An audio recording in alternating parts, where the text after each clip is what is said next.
Hi everyone! Today, I'm going to explain about auxiliary verbs. First of all, let me introduce myself. My name is Ghefira Zahira. You can call me Gia. The first is orthography. And orthography is a set of conventions for writing a language, including norms of spelling, punctuation, word boundaries, capitalization, hyphenation, and emphasis. What orthography explains? Number one is alphabet and letters, grapheme, phoneme relationship, spelling rules, capitalization, punctuation, word spacing, and hyphenation, loan words, and adaptation. The next is etymology. Etymology is closely connected with part of speech in English because the origin of a word often determines its grammatical function and how it can be transformed into other forms. By studying etymology, we can see patterns in word information that explain how words move across categories of parts of speech and why certain suffixes like tion, li, or os consistently indicate a word's role in a sentence. Next is the types of syllables. In etymology, there is a connection with syllables. Etymology studies the origin of words, including how a word is formed from its original syllables. A syllable itself is the smallest unit of sound that is pronounced in a single breath. And the types of syllables. Number one is monosyllable. Word with one syllable, like pen, book, ball, red. And second is the syllable. Words with two syllables like lipstick, pocket, apple. And next is the three syllable. Words with three syllables like animal, fried chicken, and foundation. And the last is polysyllables. Words with four or more syllables like vocabulary, vacuum cleaner. The next is syntax. Syntax in the use of English sentences is the set of rules that governs how words are arranged so that sentences are grammatically correct and clearly understood. In English, word order is crucial, and even a small change can alter the entire meaning of a sentence. Syntax also determines how positive, negative, interrogative, imperative, and passive sentences are formed and also regulates the agreement of the subject with the verb. The placement of modifiers is also regulated by syntax. Therefore, syntax in English serves to maintain sentence structure, clarify relationship between words, and help speakers express meaning precisely. The function of syntax determines how words combine to form sentences, help distinguish meaning based on word order, and provides the foundation of grammar.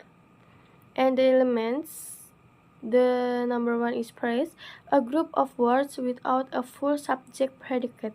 Number two is clause, has a subject and predicate. And number three is sentence, a complete unit of meaning made up of clauses. Next is the auxiliary verb. Auxiliary verbs are used to form sentences that indicate tense, questions, and negative expressions. Words that can function as auxiliary verbs include to be, to have, and to do. Be. Be is commonly used with adjectives, nouns, and present participles.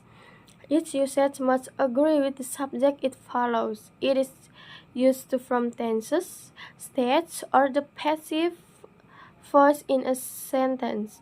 The use of the auxiliary verb to be can be divided into three functions: forming tenses, making passive sentences, and making nonverbal sentences. The use of the be in nonverbal sentences includes nominal sentences, adjectival or adverbial sentences, and prepositional sentences. Okay, as in the column, if the subject is I, so the person is am. If the subject is he, she, it, so the person is. And The subject I, he, she, it, so the past is was. If a subject is you, we, they, so the present we are and the past as were. If to be is used as an auxiliary verb, then continuous tense is the to be and plus verb ing, and the passive voice is to be plus verb 3. For example, continuous tense, I am watching K-drama and she was reading a book last night.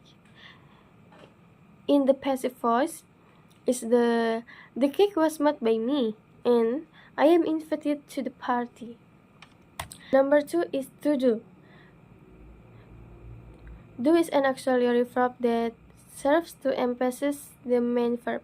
It is most often seen in negative sentences, as in the column. If the subject is I, he, she,